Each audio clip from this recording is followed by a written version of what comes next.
고린도후서 4장, 고린도후서 4장 12절부터 보겠습니다. 4장 12절로 15절.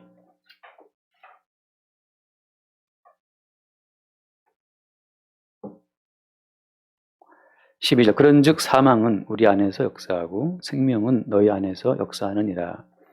기록된 바 내가 믿었으므로 한 것 같이 우리가 같은 믿음의 마음을 가졌으니 우리도 믿었으므로 또한 말하노라. 주 예수를 다시 살리신 이가 예수와 함께 우리도 다시 살리사 너희와 함께 그 앞에 서게 하실 줄을 아노라. 이는 모든 것이 너희를 위함이니 많은 사람의 감사로 말미암아 은혜가 더하여 넘쳐서 하나님께 영광을 돌리게 하려 함이라. 아멘. 그 뒤에 모포 좀 갖다 주세요. 앞에 여기 두 사람. 그 뒤에 모포. 앞에 찬바람 추울 것 같아요. 오늘 말씀에 보면 그런즉 사망은 우리 안에 역사한다. 그런 표현이 나와 있습니다. 여기서 주어가 뭐죠? 주어가 사망이죠. 사망. 다시 말해서 사람이 어떤 주체가 아닌 거예요. 인간은 뭐냐? 인간은 사망이 무엇인지, 그러니까 사망이 어떻게 역사하는지를 보여주는 그 사망의 증거품, 그게 인간이죠. 그러니까 우리는 자꾸 이제 인간을 중심에 두고 모든 만물을 보는데, 근데 이 모든 만물의 주체는 사람이 아닙니다. 왜냐하면 사람이 모든 만물의 주체가 되려면 사람이 모든 만물을 만들어야 돼요. 그때 방금 드린 말씀처럼 사람은 피 한 방울을 못 만들잖아요. 여기 대학로 지나가다 보면 항상 그 아줌마들이 그 헌혈하라고 이제 자꾸 이렇게 뭘 미혹한단 말이에요. 헌혈하고 가라고 이렇게 이제 헌혈하면 뭐 준다 그러고 그러는데, 저도 예전에 헌혈을 많이 했었거든요. 그럼 요구르트하고 빵 줘요. 헌혈하고 그러면. 그게 맛있어요. 그것 때문에 했었는데.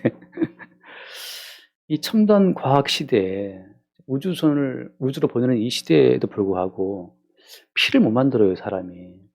그 놀라운 과학자들이 아니 그 피를 좀 만들어내지. 그 피를 만들어서 그냥 공급하지. 왜 그 사람들한테 헌혈하라 자꾸 무슨 AB형이 부족합니다. 그러는데 제가 AB형인데 저는 지나갑니다, 요새. 저도 피가 모자라서 힘든 와중에 그냥 지나가요. 아니 그 피를 못 만들어요, 그렇게. 그 서울대 박사들은 뭐 하는 겁니까? 사람이 만물의 주체가 되기 위해서라면 사람이 피도 만들고 물도 만들고 공기도 만들고 그래야죠. 근데 사람은 정말 가장 중요한 것들은 자기들이 할 수 있는 게 아무것도 없어요. 다 정말 중요한 것들은 다 그냥 거저 받고 살아가는 겁니다.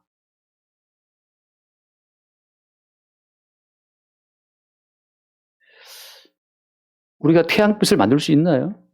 인공태양 지금 제가 보니까 인공태양 말은 나와 있지만 그 태양빛 그 한 가닥을 만들 수 있냐 말이죠. 그러니까 정말 사람들은 다 거저 받고 살아감에도 불구하고 그저 조금 본인이 할 수 있는 거, 종이 만드는 거 이런 거 갖다가 이제 큰 소리 치는 거죠. 철광석 해갖고 만드는 거 그걸 큰 소리 치는데 그 철광석 철 자체를 인간이 만들었습니까? 이 모든 우주 만물에 인간이 만든 게 정말 아무것도 없어요. 그래서 그럼 뭐냐? 이 모든 만물을 지으신 주님께서 이 모든 만물을 창조하시고 나서 에덴 동산에 인간을 딱 두시고 말이죠. 그러니까 모든 창조를 마친 이후에 마지막에 인간을 창조하셔서 에덴 동산에 두심을 말미암아서 그냥 이미 창조된 그 모든 세계 혜택을 그냥 누리게 하신 거예요. 그리고 말씀하실 하나 선악과를 먹지 말라. 먹으면 죽는다.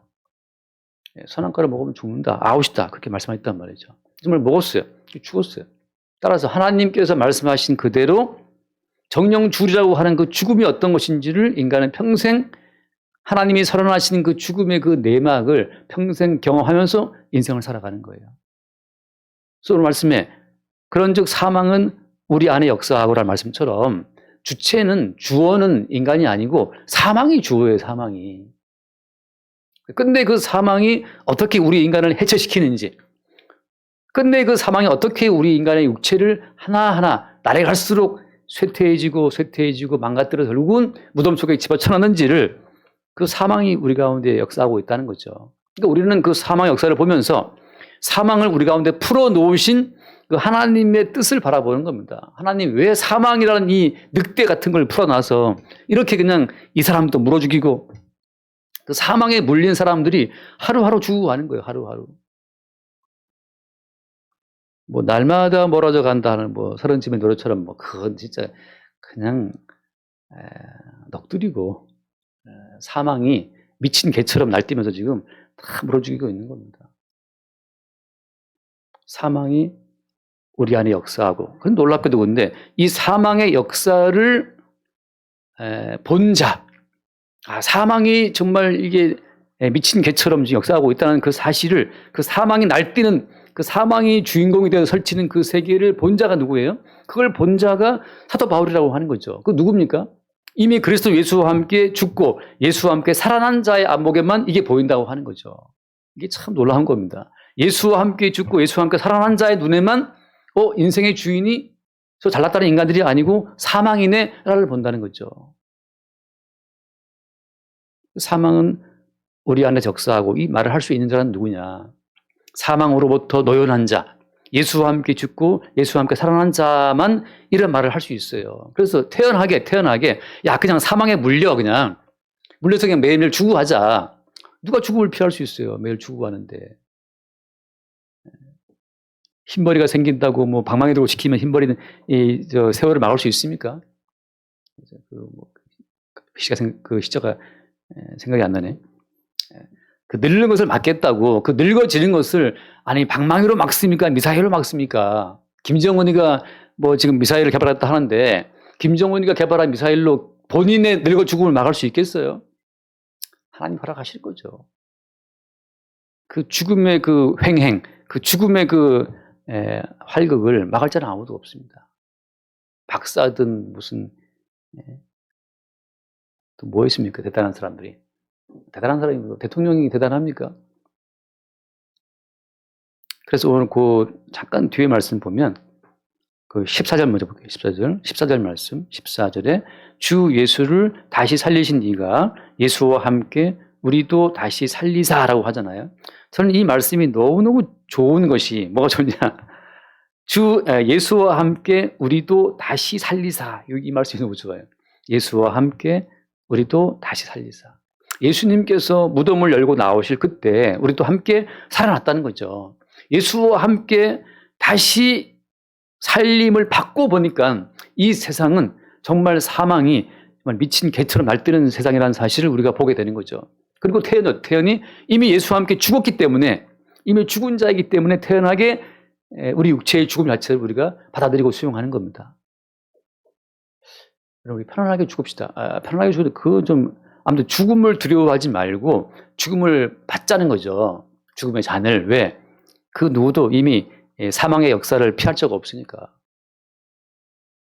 그 짤막하게 제가 뭐 어떤 페이스북 글을 보면 그런 이야기가 있어요. 이게 사망과 생명에 대화하는 이야기인데, 그래서 이제 Death asked life, 사망이 생명한테 물었대요. 내용은 뭐냐? 야, 생명아, 왜 사람들은 이렇게 사망, 나를 싫어하고 너를 좋아하냐? 이렇게 물었더니 생명이 답하기를, 살아있다는 것은 가장 아름다운 거짓말이고, 죽음이라고 하는 것은 가장 고통스러운 진실이기 때문에 그렇다. 이렇게 답변을 했대요. 그냥 뭐 이렇게 떠도는 뭐 자랑한 글이죠. 물론 제가 정확히 번역했는지 모르겠죠. 아무튼 영어기 때문에 그런 뜻인 것 같아요. 살아있다는 것은 정말 달콤하지만 거짓말입니다. 모든 인간은 지금 매일매일 죽어가고 있고 피할 수 없고, 근데 그 사망의 진실을 사도 바울은 태연하게 야, 사망이 지금 우리 안에 역사하고 있어 이렇게 말할 수 있다는 거죠. 왜? 이미 예수와 함께 살아난 자의 입장이기 때문에. 예수와 함께 살아나서 사망 문제를 이기는 새로운 생명을 가진 자의 입장에서 이미 이 육체의 죽음 자체는 이건 이제 떨고 버려야 될, 이거 이제 벗어버려야 될 낡은 옷인 거예요. 낡은 옷. 예수와 함께 다시 살아난 자의 입장에서, 예수의 생명을 이미 가진 자의 입장에서는, 예수의 생명 속에 들어온 자의 입장에서는 생명을 입고 보니까 어때요? 이 옷은 이미 낡은 옷이고 우리의 갖고 있는 이 목숨이라는 것은 이건 벗어버려야 될 옷 같다는 거죠.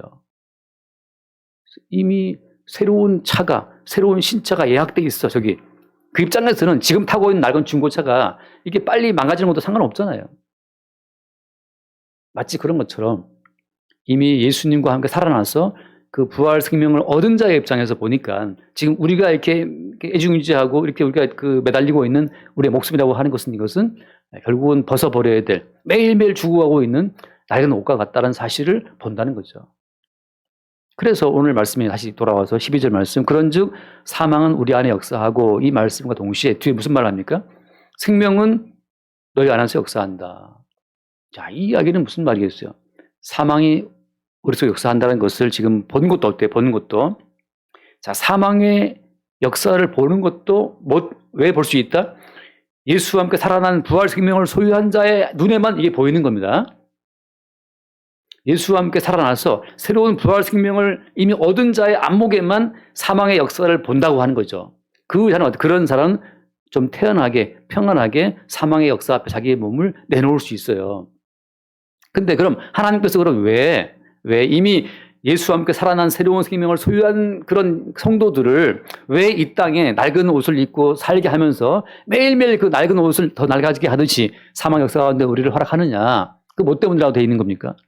말씀처럼 생명이 너희 안에 역사한다는 것처럼 예수 그리스도의 생명을 그 전파하는 통로와 도구로 우리의 낡은 몸이 쓰인다고 하는 거예요. 잠깐 말씀 읽어볼게요. 디모데 후서를 잠깐 봅시다. 디모데 후서 2장. 디모데 후서 2장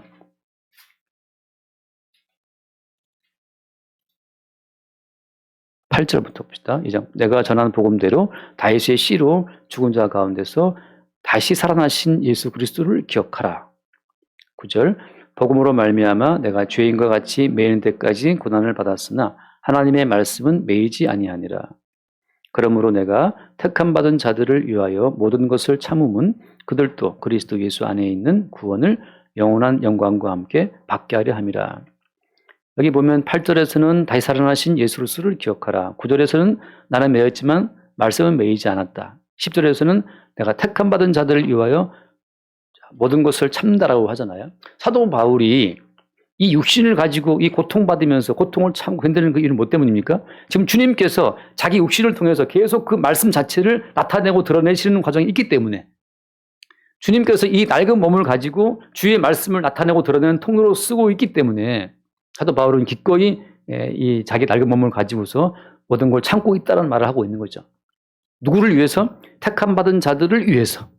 그러니까 여러분, 우리가 살아가는 것은 택함 받지 않은 자들을 위해 살아가는 게 아닙니다. 택함 받은 또 다른 형제들, 그러니까 그리스도 예수께서 하신 말씀처럼 이 우리에 들지 아니한 다른 양들이 있어서 그들을 다시 이 우리에 들어오게 하기 위해서 우리의 몸을 사용하시는 거죠. 왜? 우리의 몸은 누구 몸입니까? 우리의 몸은 예수와 함께 죽고 살아남으로 말미암아서 예수 그리스도의 몸으로 연합됐어요, 이제. 그러니까 우리 몸은 예수 그리스도의 외피라고 제가 말씀드린 말씀처럼 이미 우리의 몸은 예수 그리스도의 몸짓으로 예수 그리스도의 수단과 방법으로 예수님의 외피로 지금 쓰여 있는 겁니다. 그러니까 내가 내 몸의 주인이야. 이것은 마귀적인 생각이에요.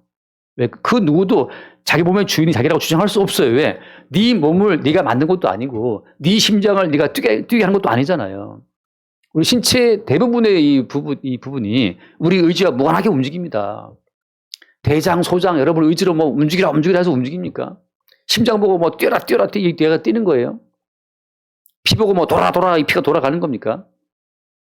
우리 몸 자체는 이게 이상하게도 그냥 아무 생각 없어. 그냥 잠을 잘 때나 그냥 뭐 달려갈 때나 뭐 술을 먹고 떨어질 때나 아무 상관 없어. 그냥 몸은 왠지 움직이고 있잖아요. 이 몸 자체는 하나님께서 택한 자들을 다시 불러 모으기 위한 도구로 주님이 지금 쓰시고 있는 중이기 때문에 우리의 몸 자체가 그리스도 예수님의 어떤 지체로 제가 쓴 용어대로 징발된 거예요, 징발. 너 이리 와 하고 그냥 전쟁 나면 국가에서 그냥 차량 다 그냥 징발해서 쓰는 것처럼 전쟁 나면 그냥 좋은 집도 그냥 다 가져가요, 나라에서. 내나 차 다 가져갑니다. 특히 뭐죠, 그거? 사령구동 같은 거 다 집어간단 말이죠. 우리의 몸 자체가 이미 예수 그리스도의 피로 값주고 산 주의 것이 됐기 때문에 우리는 우리 몸의 주인이 아니에요. 주께서 우리 몸을 쓰신다 이 말이죠. 그러니까 어때요? 심지어 병드는 것도 주께서 주의 목적을 위해 병들게 하시는 거예요. 그래서 심지어 죽는 것도 하는 말이 뭐라 했습니까? 죽는 것도 유익함이라. 죽는 것도. 왜 유익한 거예요? 우리 죽는 게 왜 유익합니까? 죽는 것도 주님께 유익이에요. 주님께. 병드는 것도 주님께 유익이에요. 주님은 주의 목적을 위해서 우리를 때로 병들게 또 하신다는 거죠. 왜? 누구 좋으라고? 주님 좋으라고. 그러니까 우리가 우리 좋으라고 하는 그 모든 것이 사실은 우리 좋으라고 좋은 거 먹고 고기 먹고 하는 것 같지만 다 주께서 결국은 주를 위해 쓰게 하시는 과정으로 공급하신다고 하는 거죠. 그걸 하는 말처럼 인간에게 자유의지가 있는가? 자유의지가 없습니다. 왜 없습니까? 선택된 주님께서 이미 그 선택해 놓으신 그 범위 내에서만 우리는 고를 수 있어요. 우리를 몰고 와서 그냥 중국집에 갖다 놓고 중국집에 가서 골라 그러면 중국집에서 고르는 것은 이미 제한된 조건 내에서 고르는 거잖아요. 그 짜장면 탕수육밖에 더 고르겠어요? 중국집에서 난 스테이크 먹고 싶습니다. 안 통하죠. 이미 주께서 다 짜놓으신 그 범위 내에서 주께서 우리로 하여금 택하게 하신 거예요. 마치 그런 것처럼 이미 주님께서는 주의 목적을 위해서 우리 모든 삶 전체를 주관하고 통제하신다는 그 사실을 누가 본다는 거죠? 예수와 함께 죽은 자들은 내가 이미 죽었네? 우리가 주권적으로 결정할 것은 아무것도 없어요. 이미 우리는 주님과 함께 죽은 자이기 때문에. 그러니까 우리가 인생에서 책임질 것도 없어요. 우리가 무슨 주제가 되니까 책임을 지고 어쩌고 할 주제가 되냐 말이죠, 우리가. 복음이라는 것은 뭐냐? 복음이라는 것은 아예 너는 나와 함께 죽었다. 죽은 자이기 때문에 네가 죽은 자가 무슨 말을 죽은 자의 그 모든 말이 의미가 있습니까? 의미가 없어요. 죽은 자의 몸짓이 의미가 있냐 말이에요. 하나님 보시기에. 의미가 없어요. 다만 주께서 주의 목적을 위해서 우리의 몸을 사용하시는 거죠. 그것을 본 자 입장에서 예수와 함께 죽고 예수와 함께 살아서 이제 그리스도 예수의 것으로 살아가는 사도의 안목에서 봤을 때 왜 주께서 이 낡은 몸을 아직 입고 이 땅을 살게 하시는가 봤을 때 누구를 위해서? 택한 자들을 위해 다시 그리스도 예수의 몸에 합류할 자들을 위해서 살게 하신다는 거죠. 그것을 사도 바울은 이제 본문에서 뭐라고 말해요?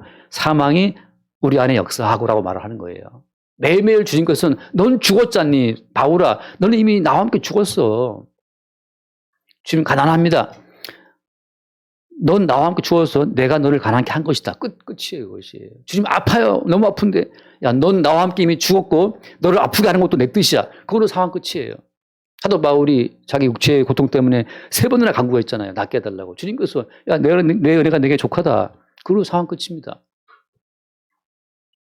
우리 자신이 살아있는 것이 아니고, 주께서 우리 안에 살아계신다는 그 사실을 증거할 때, 우리 안에 두 개의 주체가 살 수는 없거든요. 그러니까 매일매일 주님께서는 우리를 죽이시는 거죠. 그게 지난주 말씀처럼 11절 말씀, 4장 11절, 고린도후서 4장 10절, 4장 10절 지난주 말씀이었죠. 우리가 항상 예수의 죽음을 몸에 짊어짐은 예수의 생명이 또한 우리 몸에 나타나게 하려 함이라. 그렇죠? 날마다 주님께서는 야, 넌 이미 죽었다는 사실 우리에게 확인을 시키시고 지금 너를 살게 하는 것, 너에게 밥 한 숟가락 뜨게 하는 것, 네 두 발로 움직이게 하는 것, 네가 돈 벌게 하는 것, 그 모든 것이 예수의 생명으로 말미암아 가능한 일이라는 사실을 고백해 함으로 말미암아서 내가 지금 돈 버는 것도 사실은 예수의 생명으로 말미암아 돈 버는 겁니다. 그 말을 하게 하시는 거죠. 밥 한 숟가락 뜨는 것도 어떻습니까? 예수의 생명으로 말미암아 밥 뜨는 것이다. 이렇게 말하면 말미암아서 밥 한 숟가락 먹는 그것이 하나님 앞에 산 제사가 되는 거예요. 직장 나가 돈 버는 건 그것이 나의 힘으로 가능한 것이 아니고 예수의 생명이 나를 통해 나타나는 결과라는 사실을 고백할 때 그 사람은 직장 나가 돈 버는 그것이 하나님 보시기에 거룩한 삶의 예배가 된다는 겁니다. 돈은 내가 벌고 주일날 예배는 내가 드리고 그 내가 돈 벌고 내가 예배하고 내가 헌금하는 그 모든 것은 종교 생활이라고 하는 건데 그 모든 것은 어때요? 결국은 그 모든 것을 행하고 있는 내게로 영광이 돌아온다고 하는 거예요. 그러니까 뭐 하세요 하는 그 모든 말이 의미가 없습니다. 11절 그 뒤에 11절 우리 살아있는 자가 항상 예수를 위하여 죽음에 넘겨짐은 그러니까 살아있다고 한 우리의 환상을 매일매일 주님이 깨뜨려요. 특히 누구에게? 이미 예수와 함께 죽고 예수와 함께 살아나서 주님의 생명에 동참한 자들에게는 날마다 우리가 살아있다는 우리 환상을 주님이 깨뜨리면서 사실은 네가 살아있는 것이 아니야 라는 사실을 우리 가운데 확인을 시킨다고 하는 거죠. 지금까지 지내온 것 주의 크신 은혜를 할 때 우리가 우리의 의지로 살아온 인생입니까? 우리가 다 결정한 인생들인가요? 그렇지 않다는 사실을 우리가 알지 않습니까? 우리가 결정한 게 뭐가 있어요? 내 어떤 뜻대로 살고 싶다면 벌써 우리는 다 재벌됐지. 그죠? 근데 왜 다 재벌 못하고 이렇게 지하에 뭐 앉아있죠? 여러분? 한번 물어봅시다. 왜 이렇게 초라하게 앉아있습니까?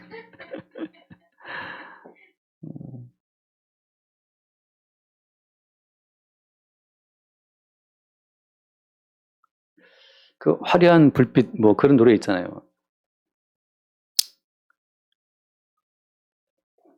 생각 넘어갑시다. 노래 부르면 안 될 것 같아요. 우리 살아있는 자가 항상 예수를 위하여 죽음에 넘겨짐은, 그러니까 여러분 우리가 나의 인생은 나를 위한 것이 아니고 예수를 위한 것이었구나 라는 것을 아는 그 순간순간들이 죽음에 넘겨지는 순간들이에요. 근데 예수를 위하여 죽음에 넘겨진다고 하는 그것은 어떤 양상을 띱니까? 정말 다양한 양상을 띠는 거예요. 그 대표적인 것이 뭐냐? 예수를 위하여 죽음에 우리를 넘기실 때 어떤 형태로 넘기시냐가 참 중요한 거예요. 이것은 성경 전체를 꿰뚫고 있는 하나의 큰 구조고 틀입니다. 제가 늘 말하는 언약의 구조라고 하는 건데, 언약의 구조 속에서는 항상 우리는 죄인으로 드러나요. 죄인으로. 하나님께서 우리를 구원하시는 이미 그 구원의 틀이 뭐냐? 구원의 틀이 우리를 죄 속에 가둔 다음에, 죄 속에 가두어서 우리를 죽이신 그 다음에 그 죽음 속에 우리를 살려내시는 거거든요. 그러니까 반드시 그러니까 우리는 죄 속으로 빨려 들어갔다가 그 죄 속에서 죽고 나서 그 죽음 가운데 살아나는 그 코스를 매일매일 매 순간 반복하는 겁니다. 이 코스에서 벗어나서 나는 죄인 안 될 거야, 나는 의롭게 살 거야 라고 계속 그 죄인으로 빨려 들어가서 죽는 코스로 안 떨어지려는 사람들은, 이건 주님 보시기에 버림받은 백성이에요. 버림받은 백성.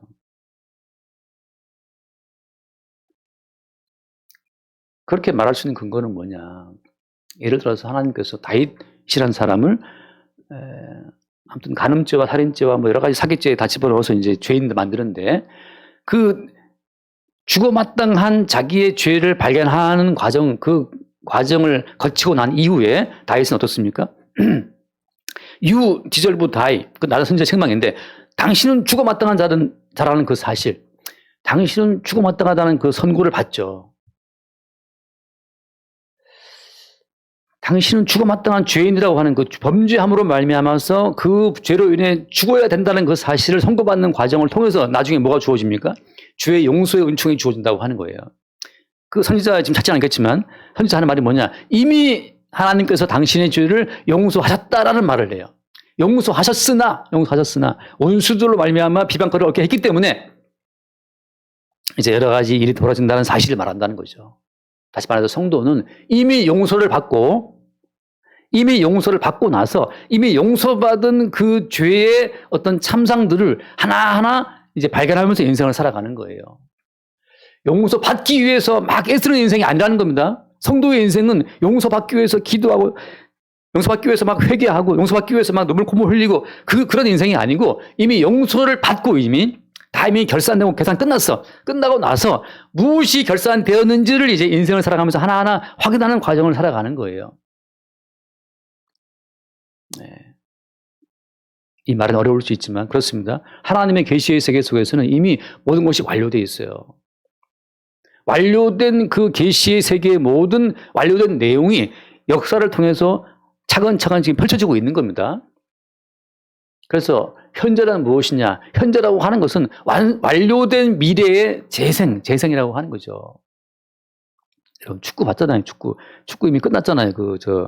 포르투갈하고 이겼잖아요. 이겼는데 이미 끝난 경기를 다시 리플레이 돌려보는 것처럼 현재는 뭐냐? 현재는 이미 완료된 그 미래, 예수께서 피 흘려 죽으심으로 완성해 놓으신, 예수께서 언약을 다 완성해서 이미 성취해 놓으신 그 완성된 그 미래의 양상을 오늘 현재 우리 인생 가운데 하나씩 주님이 이렇게 펼쳐 보여주는 거예요. 주님, 저 가람죄를 지었습니다. 내가 그런 줄 알고 다 이미 용서했다. 제가 지금 사람을 죽였습니다. 내가 그런 줄 알고 이미 다 용서했어. 네가 범한 살인죄 내가 다 이미 처리했다. 우리의 모든 삶 평생을 범죄하며 살아가는 인생이지만 성도의 안목은 뭐냐? 이미 평생을 범죄하고 살았지만 평생 범죄한 이 모든 범죄의 내역들이 다 사실은 예수에서 이미 용서된 내역이라는 사실을 본다고 하는 거죠. 사람이 인생을 살면서 죄 아닌 것이 있을까요? 금요일날 집에 갔더니 막 애들이 축구 보고 있어요. 이제 막 포르투갈하고 하고 있더라고요. 근데 벌써 1대0으로 지고 있더라고요. 집에 들어갔더니. 근데 제 생각에, 아이, 지겠지 뭐. 지가 어떻게 포르투갈을, 호날두 나왔는데 이기겠나, 이제 그러고 이제 보고 있었어요. 근데 보다 보니까 벌써 옷도 안 벗고 계속 서서 이렇게 보고 있는 거죠. 제가 저도 모르게 축구를. 잠깐 이제 하프타임 시간에 제가 가서 이제 씻고 그랬는데.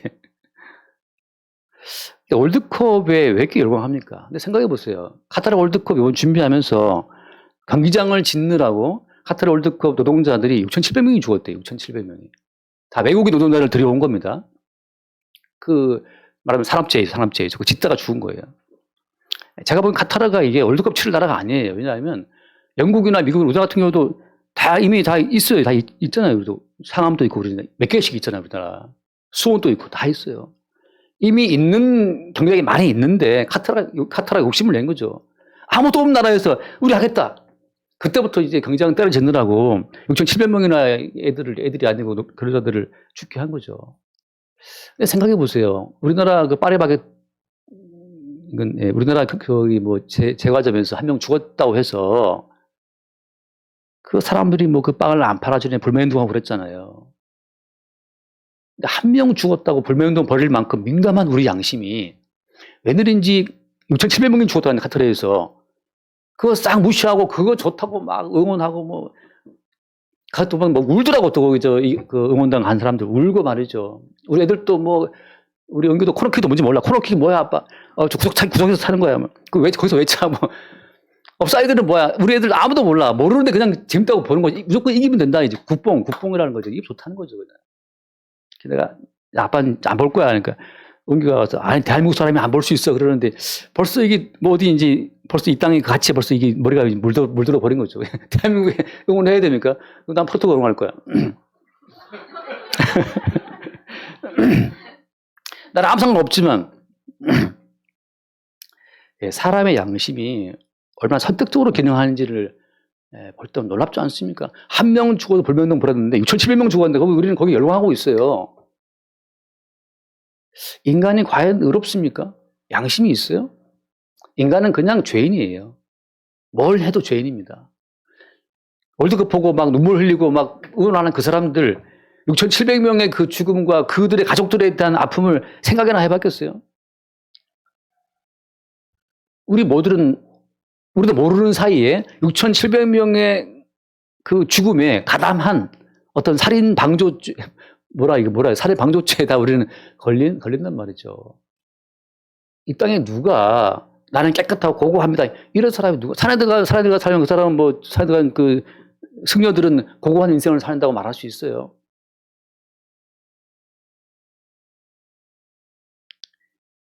모든 인간이 선천적으로 죄인이라는 사실은 누구만 아느냐? 십자가에서 예수와 함께 죽고 다시 살아난 자의 안목에만 그게 보인다고 하는 거예요.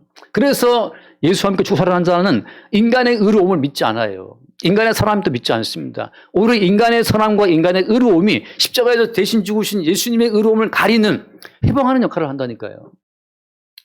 예수를 믿고 거듭난 사람의 양심이라고 하는 것은 뭐냐? 우리가 얼마나 죄인인지를 매일매일 알아가는 거지, 우리가 어떻게 하면 말씀대로 살아갈 수 있는가를 추구하는 인생이 아니에요. 우리가 말씀대로 살아갈 수 있었더라면 예수님이 왜 십자가에서 그 애매하게 피 흘려 죽었겠습니까? 어떤 인간도 하나님의 모든 말씀에 손댈 수가 없어요. 이미 우리는 다 손에 더러운 피가 묻어있기 때문에 손대는 족족 다 더러워져요. 우리가 우리 애들을 이뻐한다? 우리 애들을 안고 이쁘다 하는 그 순간 내 손에 묻은 더러운 피가 애들에게 다 묻습니다 벌써. 그래서 죄인이 죄인을 키워내는 거예요. 끝없는 악순환이죠. 우리가 성경을 볼 때마다 왜 하나님께서 십자가에 피를 주신 예수 그리스도의 그 희생만 주님께서 연락하신다고 말씀하시는 겁니까? 우리가 한 희생과 그 헌신을 주님 기억하지도 않아요. 그래서 늘 하는 말처럼 우리가 주의 이름으로 선지자 노릇을 했다 말이죠. 주님 말씀하시면 난 넌 도무지 모르겠다. 주의 이름으로 목사 노릇 했습니다. 목사 난 모른단 말이죠. 목사하면 더 어렵냐? 어렵겠습니까? 여러분? 설마, 그죠? 목사하면 더 어렵겠어요? 그럼 집사하면 좀 더 덜 어렵겠습니까? 목사든 집사든 권사든 뭐 다 필요 없어요. 하나님께서 받으시는 의의는 십자가에서 자기 몸을 바치며 순종하신 예수 그리스도의 헌신 이외에는 하나님이 아예 볼 것도 아무것도 안 본다니까요. 그래서 우리는 예수 그리스도의 이름으로 나가는 거죠. 이름으로. 정춘화의 이름. 주님, 제가 정말 작은 교회지만 제가 최선을 다해서 목회한 정춘화 목사 왔습니다. 제 말은 꺼져. 참 너무 통쾌한 말 아니 꺼져. 이거 너무 시원한 말이 꺼져. 난 덤신 너를 모른다. 우리가 주의 이름으로 권능을 행했습니다. 꺼져. 주의 이름으로 귀신 쫓아냈습니다. 꺼지라니까. 우리는 무조건 주의 말씀은 그냥 꺼져예요. 이게 얼마나 우리를 자유롭게 할 수 있어야 돼요. 저희 어떤 분은 또 목사님 이렇게 말을 무섭게 하냐 그러는데 말을 험하게 한다고. 말을 험하게 듣기 싫다. 예, 근데 말을 또 험하게 할 때 험하게 좀 쾌감이 또 있더라고. 또 험하게. 꺼져. 도무지 난 모르겠다. 독사의 새끼들아. 예수님 독사의 새끼들. 뱀들아. 독사의 새끼들. 도무지 난 너를 모르겠다. 꺼져라. 그래서 우리가 필요 이상으로 선하게 살면 안 됩니다. 그게 아니라 선하게 살려고 애쓰는 자체가 그것이 그리스도 예수께서 이루신 그 의를 가리는 역할을 해요. 너무 오지랖 넓게 떨면 안 됩니다, 우리가. 그거는 자기도 모르는 사이에 자기 의의 도취가 되게 만들어요. 내가 이렇게 하니까 주님이 이뻐하시겠지. 주님은 꺼져라. 나중에 지옥 가서 일을 하라. 왜 일을 하냐? 나는 하나님이 기뻐한다고 했는데 주님께서는 꺼져라 그러니까 일을 하는 거죠. 왜? 하나님께서는 그리스도 예수의 것만 받아요. 그래서 베드로가 왜 그렇게 안진뱅이를 고친 다음에 우리 개인의 경건과 권능으로 고친 게 아니야. 그걸 극구 부인하면서 그리스도 예수의 이름이 지금 이 사람을 낫게 했다고 강조하는지 아시겠죠? 바나바와 바울이 그 권능을 행하니까 그 성사람들이 와가고 맞아. 바나바를 스스로 하고 그 바나바를 제우스라 그러고 바울을 뭐라 해서 헤르메스라 했단 말이죠. 그때 바울이 어떤 반응을 보였어요? 옷을 찢었어요. 참담하다. 도대체 우리가 뭔데 하나님 보시기 죽어 마땅한 죄인이고 낡은 옷이고 이건 갖다가 지옥에 태워버려야 될 이 쇳덩어리들이 뭘 할 수 있다고 우리 보고 했다고 하느냐. 우리가 한 것이 아니다 말이죠. 그리스도 예수의 이름이 했다는 것을 증거하기 위해서 바울이 옷을 찢어요. 근데 과연 누가 어떤 사람이 우리가 뭐 했다고 자기 이름을 내세우고 자기 영광을 그 앞에 내세웁니까? 그냥 지나가세요. 안진뱅이가 있다. 모른 척하고 그냥 지나가시란 말이죠. 거지가 있다. 그냥 지나가요. 모른 척하고. 동정심으로 갖다가 놓고 나서 주님 저 잘했죠. 그냥 까불지 말고 그냥 지나가라는 말이죠. 근데 그렇게 매일 지나가는데 도저히 내 속에 있는 그리스도 예수의 영이 견딜 수 없도록 나를 잡아 끄는 순간이 있다든지 나도 모르게 어떤 상황 속에서 하게 되는 그 순간 그냥 하는 거죠. 그러면 본인이 알지 내가 한 거 아니라고. 근데 본인이 해버리면 내가 한 건지 주님이 한 건지 모르죠. 그래서 뭐 동정심, 엠퍼시인가요? 뭐 그거 하는 분들이 이번에 세계 미인대회에서 1등한 그 여자가 한국 사람이 여자가 1등 했더라고, 세계 미인대회. 인터뷰를 하는데 가장 중요한 단어가 뭐냐라고 이제 사회자가 물었을 때 다들 뭐 기후 뭐 변화니 뭐니 그런 말을 하는데 한국 여자가 나타나서 그 엠퍼시라는 단어를 했어요. 우리로 치면 이제 그 사람 입장에 서본다는 거. 영어로 치면 뭐 그 사람 신발 휴지에 올라가는 그런 뜻 있죠. 그런 것처럼 그걸 말을 했는데 그것이 모든 문제의 근원이라고 이제 말을 했는데 그 말이 굉장히 이제 점수가 올라갔다 그래요. 근데 성경대로 보자면 이건 오지랖이에요. 왜냐하면 그 누구도 다른 인간의 죄 문제를 처리할 입장이 못 됩니다. 우리 인간은. 다 용서를 받아야 될 입장이지 내가 누구를 용서할 입장이 못 된다니까요. 저 사람은 지옥 갈 것 같은데 내가 저 사람 불쌍해. 지금 네가 지금 지옥 가고 있는데 저 사람을 동정하고 불쌍할 여지가 없어요. 우리 인간에게는. 다 너나 똑같이 그냥 주님의 은혜와 긍휼을 받아 먹고 사는 처지에서 누가 누구를 동정하고 안 됐다라고 말할 입장이 아니라는 거죠. 우리 모두는 다 그리스도 예수의 이름을 그 은총을 말할 뿐이에요. 그래서 그 11절에 우리 살아있는 자가 항상 예수를 위하여 죽어 넘겨짐은 주님께서는 하나님께서는 오직 예수를 위해서 우리를 죽음에 넘겼다가, 질병에 넘겼다가, 가난에 넘겼다가, 미움받는 환경에 넘겼다가, 요셉을 갖다가 착고에 채게 했다가, 사슬에 매이게 했다가, 누구를 위해서? 항상 예수를 위해서, 나의 살아있음 따위는 주님이 신경 쓰지 않고 그냥 우리를 집어서 예수를 위해서 죽음에다가 풍덩 빠뜨린다고 하는 거죠. 그러고 나서 어때? 그러고 나서 그 예수의 생명으로 우리가 살고 있다는 사실을 확인케 하시는 거예요. 밥하는 걸 뜨는 것도 이게 지금 내 생명이 아니고 예수의 생명이 나로 하여금 이 밥을 먹게 하는구나. 누구를 위해서? 예수를 위해서. 그래서 12절 말씀, 그런즉 사망은 우리 안에서 역사하고, 항상 그래서 성도는 매일매일 예수와 함께 죽고라고 하는 그 말씀 자체가 이루어지는 것을 확인받아요. 오늘도 주님이 나를 죽이시는구나를 우리가 확인하는 거죠. 제가 말씀을, 마태복음 16장 말씀에 그런 얘기 있죠. 마태복음 16장에. 마태복음 24절, 16장 24절. 예수께서 제자들에게 이르시되 누구든지 나를 따라오려거든 자기를 부인하고 자기 십자가를 지고 나를 따를 것이다. 여러분, 이 말씀은 법입니까? 이 말씀을 법으로 받아들이는 사람들은 자기를 부인하려고 애를 써요. 근데 아무리 자기를 부인하려고 애를 쓴다 하더라도 인간은 자기를 부인할 수 없습니다. 왜? 자기를 부인한 자기는 아직 살아있기 때문에. 이 말씀은 아까 방금 본 말씀처럼 주께서 성령으로 말미암아 이미 너는 예수와 함께 죽었고 너의 모든 삶은 예수께서 자기를 위해서 너를 좀 쓰고 있어라고 하는 그 십자가의 진리 안에서만 이 말씀이 확인되는 거예요. 이미 내 인생은, 이미 내가 먹든지 마시든지 이미 내 인생은 주님께 징발되어서 죄 뜻대로 내가 쓰이고 있네. 그 사실을 발견하는 거죠. 그때 우리는 우리의 행동에 대해서 우리가 자유로울 수 있어요. 우리가 우리 인생을 막 통제, 컨트롤해서 우리 인생을 살아가는 게 아니라는 사실을, 내가 예컨대 실수했다. 나 실수했네. 다시는 그러지 말아야지. 이건 본인이 통제하고 있는 거고, 내가 실수했어요. 주께서 나로 하여금 실수를 하게 하셨구나 라고 하는 그 사실 앞에 자기를 부인하고 말씀이 이루어지는 거예요. 주께서 우리를 통해 실수하게 하십니다. 다윗으로 하여금 바스바와 가늠하게 만드셨어요. 다윗이 그것 때문에 자책하고 막 그것 때문에 다시 내가 그러지 말아야지 하고 자기가 돌아온 것이 아니고 용서하시는 예수의 은총으로 관점을 바꾼다고요. 그게 중요한 거예요. 내게로 돌아오게 되는 것은 자기 수양이 되지만 이 모든 실수와 이 범죄를 유발케 하신 분이 누구다? 이 모든 범죄를 하게 하신 분이 누구다? 그 주님이라는 사실을 보게 되면 주께서 우리를 범죄에 집어넣어서 죽이시고 그다음에 그 다음 단계가 다시 우리를 살리신다고 하는 은혜의 구조 속에 들어온 자의 삶이라고 하는 거예요. 자, 다시 다윗이 범죄한 것은 엄밀히 말하면 다윗의 의지가 아닙니다. 다윗을 죄 가운데 가두려고 하시는 주님의 의지예요. 오해하지 말고 잘 들으세요. 한번 잘 들어보세요. 자, 갈라디아서 3장을 잠깐 봅시다. 갈라디아서 3장 22절. 갈라디아 3장 22절. 그러나 성경이 모든 것을 죄 아래에 가두었으니, 그러면 성경이 모든 것 우리를 죄 아래에 가둬준다고 하는 거죠. 나도 모르는 사이에 이미 죄 아래에 갇혀 있어요. 다윗은 다시 태어나도 어때요? 다시 태어나도 똑같은 범죄를 할 수밖에 없어요. 왜? 성경이 모든 걸 죄 아래에 가두기 때문에. 왜? 죄 아래에 갇혀야, 죄 아래에 갇혀서 죽어야 누가 드러납니까? 그 죄를 홀로 처리하시고 그 죄와 사망 권세를 이기고 살아나신 예수 그리스도를 증거할 수 있기 때문에 우리가 무슨 죄를 짓고 안 짓고는 하나님 보시기에 그건 아무 문제가 안 돼요.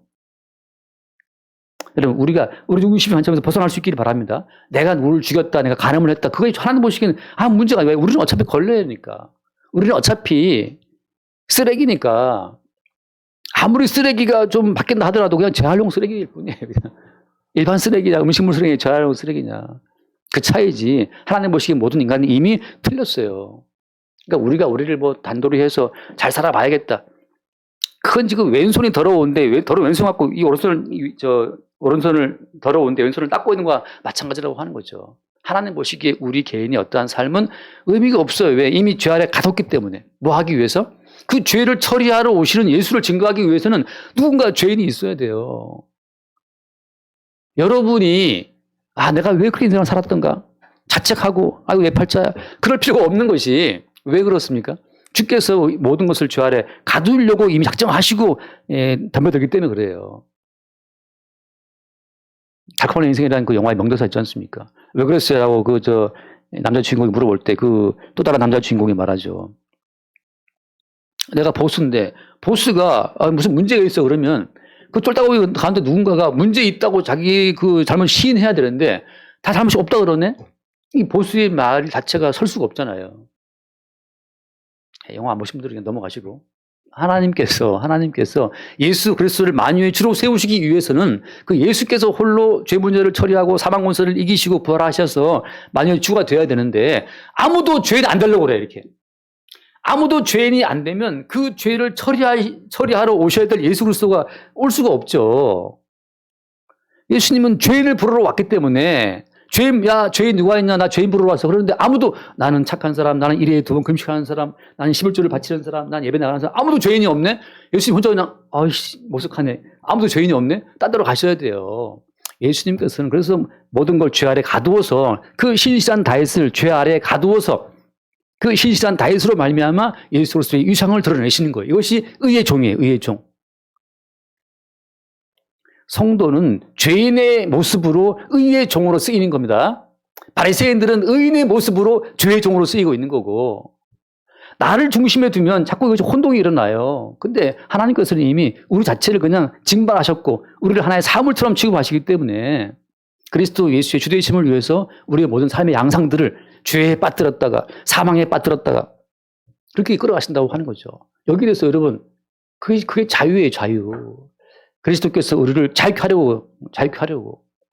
자유라고 하는 말은 선과의 경계선이 없다는 뜻이에요. 선악과 자체가 처리가 된 사람이 자유로운 사람이지 선과 악을 먹은 사람은 계속해서 이게 선일까? 이게 악일까? 이거 하면 주님 기뻐하실까? 이거 하면 주님 싫어하실까? 거기에 붙들리는 사람은 자유로운 사람이 아니죠. 선악과를 먹고 마귀에 붙들린 사람이에요. 야, 너 그렇게 살면 하나님이 싫어하신다. 너 그렇게 살면 하나님이 저주하실 거야.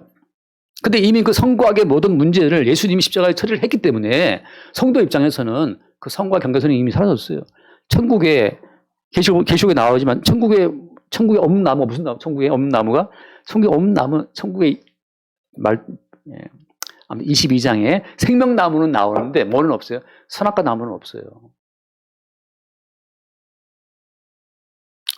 선과 악의 모든 개념은 그리스도 예수에게로 흡수가 돼버린 겁니다. 예수님만이 선과 악을 판단할 수 있어요. 그래서 간음자요 살인자인 다윗을 예수님께서 너 죄 없어. 그럼 죄가 없는 거예요. 근데 간음도 안 했어. 살인도 안 했어. 바리새인처럼 바르게 살았어. 근데 예수님께서 너 죄 있어. 그럼 지옥 가는 겁니다. 우리 입장에서 그럴 수 있습니까? 그 따지는 그거 자체가 그 배후에 마귀가 있어서 자기 자신이 마치 만물의 주인인 것처럼 지금 착각 속에 허상 속에 빠져 있는 거예요. 그렇게 네가 만물의 주인 행세할 것 같으면 네가 물 한 방울을 만들든지 산소 한 리터를 만들어 보든지 네가 피 한 방울을 만들어 보든지 네가 풀 한 포기를 만들어 보든지 지금 첨단 과학이 이 풀 한 포기를 못 만들어요. 과학실 내에서 이 풀 한 포기를 못 만든 이 흐에 빠진 얘는 풀이 아니지 얘는 꽃이죠. 이 난 한 송이를 못 만든다니까요. 얼마나 저는 그 사실 할 때 너무 그게 허무했어요. 아니 그렇게 인간이 과학 발달했는데 안에 풀 한 포기를 못 만든다고? 근데 이 풀이 지금 널려 있잖아요. 지구상에. 주님이 키우시는 거죠. 오늘 있다가 내일 던져지는 아군 던져지는 그 들풀도 하나님이 키우신다고 하잖아요.